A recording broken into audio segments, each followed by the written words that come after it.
कल्याण डोंबिवलीतील 65 महारेरा बेकायदा इमारतीतील रहिवाशांना कोणत्याही प्रकारे बेघर होऊ देणार नाही, त्यांचे संरक्षण करण्यास शासन समर्थ आहे, असा दिलासा मुख्यमंत्री देवेंद्र फडणवीस यांनी बुधवारी विधिमंडळ अधिवेशनात डोंबिवलीतील बेकायदा बांधकामाच्या विषयावर सुरू असलेल्या चर्चेला उत्तर देताना दिला। पालिका अधिकाऱ्यांच्या संरक्षणामुळे या बेकायदा इमारती उभ्या राहतात। या बांधकामांना पाठबळ देणारे अधिकारी नंतर निवृत्त होऊन जातात, पण अशा मुंबई महानगर प्रदेश प्राधिकरण क्षेत्रातील पालिकांमधील बेकायदा इमारतींना पाठबळ देणाऱ्या अधिकाऱ्यांना यापुढे कठोर शासन करून त्यांना तुरुंगाची हवा चाखावी लागेल, असा इशारा मुख्यमंत्री देवेंद्र फडणवीस यांनी दिलाय।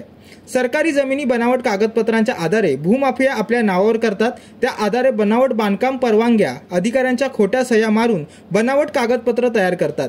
या कागदपत्रांच्या आधारे महारेराची नोंदणी प्रमाणपत्र मिळवतात आणि महारेराची नोंदणी प्रमाणपत्र बघून या इमारती अधिकृत आहेत असे समजून लोकांनी या बेकायदा इमारतीतील घरे घेतली आहेत।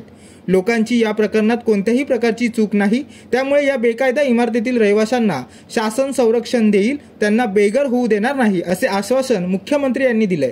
कल्याण डोंबिवलीतील 65 बेकायदा इमारतीमधील रहिवाशांना न्यायालयाच्या आदेशावरून बेघर होण्याची वेळ आली, त्यावेळी डोंबिवलीचे आमदार रवींद्र चव्हाण यांनी आपल्या मतदारसंघातील रहिवाशांवर बेघर होण्याची वेळ येणार नाही यासाठी आपण नक्की प्रयत्न करू, असे आश्वासन रहिवाशांना दिले। कल्याण डोंबिवलीतील एकूण 499 बांधकामे अनधिकृत घोषित आहेत, त्यामधील 58 भूमाफियांवर गुन्हे दाखल करण्यात आले आहेत, 84 बांधकामे जमीनदोस्त करण्यात आली आहेत, अशी माहिती मुख्यमंत्र्यांनी विधिमंडळात दिली आहे।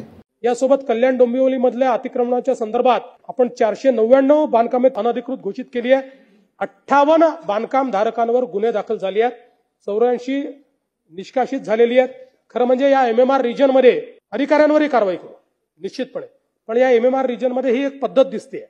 आता 8 वर्षापूर्वी हे बांधून टाकल्या, त्यातले अर्धे अधिकारी रिटायर देखील होऊन गेले, पण सरकारी जमिनी सर्रास आपल्या नावाने करायच्या, त्याच्यावर बांधून टाकायचं, आणि यातल्या काही प्रकरणांमध्ये तर नागरिकांचा दोषच नाहीये, कारण या लोकांनी खोटे कागदपत्र घेऊन रेराची मान्यता घेतली आणि नागरिकांनी बिचाऱ्यांनी रेरा मान्य म्हणून ती खरेदी केली।